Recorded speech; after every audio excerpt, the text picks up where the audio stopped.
Halo. Balik lagi di Ekonom Pemalas. Kali ini gue mau bahas mungkin lebih ke arah ekonomi makro.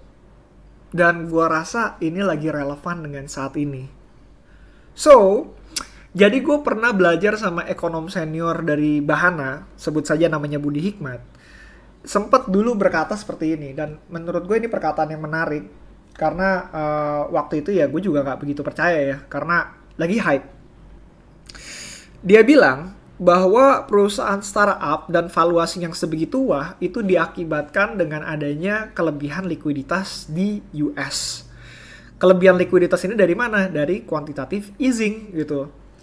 Nah, ketika dunia kelebihan likuiditas sehingga akhirnya ya seperti layaknya orang yang kelebihan duit, suka-suka aja. Lo mau ngapain kek, lo mau beli apa, lo mau seperti apa, ya udah gitu. Lo suka-suka aja.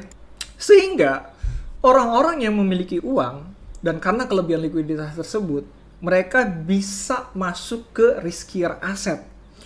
Dalam hal ini adalah saham-saham startup, di mana perusahaan startup ini tidak untung, tapi mereka masih bisa mau untuk berinvestasi di dalamnya. Dengan sejuta macam alasan seperti kayak memang teknologi ini akan merubah bangsa atau merubah negara atau merubah cara hidup orang lain. Sehingga kita berinvestasi di sini karena untuk masa depan dari teknologi itu sendiri.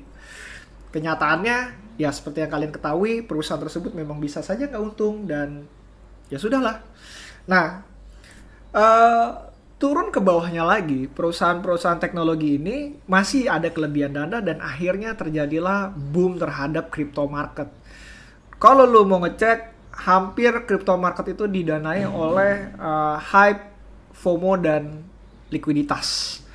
Dan karena likuiditas ini cukup besar sekali sehingga menyebabkan kalau misalnya lihat pasar dari kripto itu naik. Sehingga waktu pas 2020 ketika quantitative easing dilakukan oleh US, mereka beranggapan bahwa safe haven itu adalah emas dan kripto. Kenapa? Karena ya kripto nggak bisa dicetak lebih banyak gitu, atau misalkan kalau di Bitcoin ya cetakannya hanya 21 juta aja, selebihnya nggak ada gitu, lo nggak bisa nyetak lagi gitu.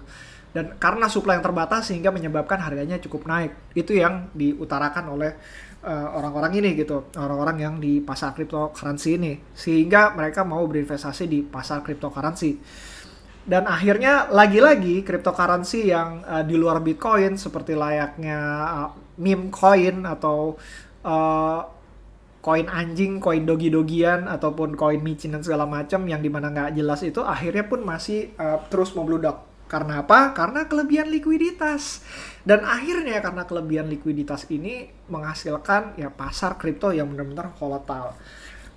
Masuk lagi ke pasar NFT sendiri sebenarnya hanya beberapa yang benar-benar menghasilkan project yang cukup baik.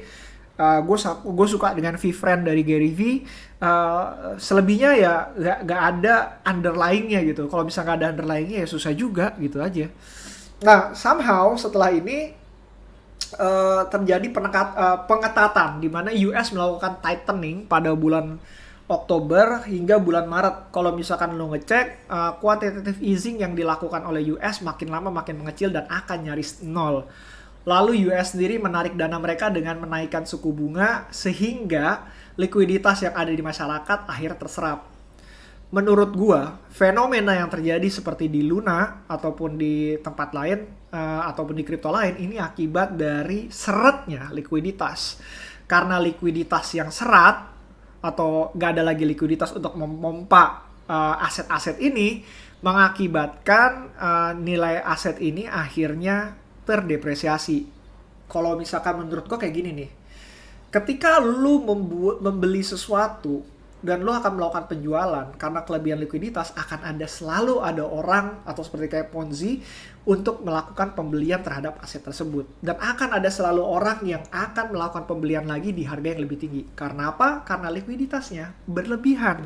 Dan ketika likuiditas itu ditarik mulai dari institusi kepada rakyat-rakyat high net worth wealth income dan segala macam, akhirnya mereka mengembalikan uang itu ke Amerika dengan cara ya tadi, Amerika kan bagaimana menariknya ya, menaikkan suku bunga sehingga orang-orang mau nabung di bank, uh, uh, atau dengan cara menjual mereka punya aset obligasi di mana harga dulu cukup tinggi sehingga orang-orang mau beli gitu, safe haven, ke safe asset lah gitu, sehingga yang menyebabkan sekarang kripto turun, NFT turun, terus apalagi ya, harga saham turun, apalagi US harga sahamnya turun dan terjadi shifting.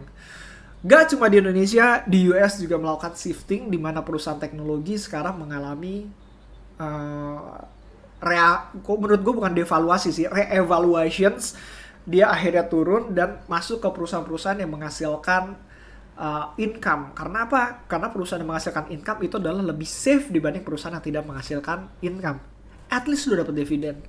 So that's why lu akan menemukan bahwa shifting ini terjadi gak cuma di Indonesia, tapi di US dan hampir di seluruh dunia yang ada.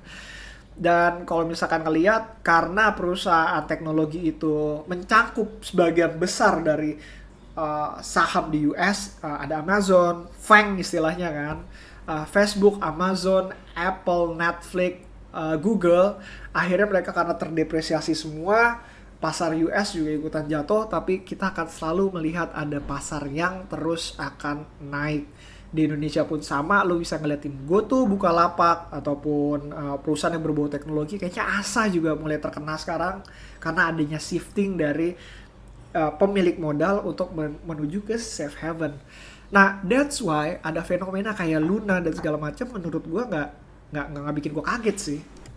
Kenapa gue nggak kaget? Karena lu bisa bayangin semua likuiditas itu ketarik, dan karena penarikan likuiditas tersebut akhirnya menyebabkan harga Bitcoin yang menjadi underlying dari Luna itu sendiri akhirnya turun, dan karena mereka melakukan pegging terhadap USD, akhirnya ya mereka harus menjual aset mereka. Totally gue sebenarnya nggak terlalu paham dengan apa yang terjadi dengan koin Luna, tapi intinya menurut gue hampir kurang lebih sama seperti tahun 98 ataupun subprime mortgage. Mirip-mirip, tapi dengan aset yang berbeda. Lu bisa lihat bahwa dari 98 ke 2022 itu kurang lebih 14 tahun, lu bisa ngelihat bahwa kejadian ini terulang kembali di tahun yang berbeda dengan aset yang berbeda, yang menyebabkan kalau misalkan gue bisa bilang bahwa kita punya memori yang cukup buruk. Dan karena memori yang cukup buruk ini akan mungkin 14 tahun, 15 tahun ke depan akan terjadi lagi dengan aset yang benar-benar berbeda lagi.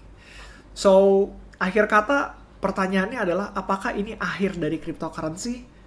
Menurut gue ini adalah awal dari sesuatu yang baru mengenai cryptocurrency.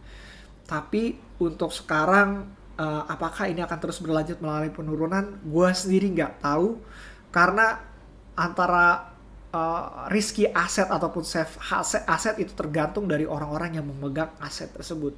Bagi gue, cryptocurrency termasuk risky aset, dan menurut gue shifting ini akan terus berlanjut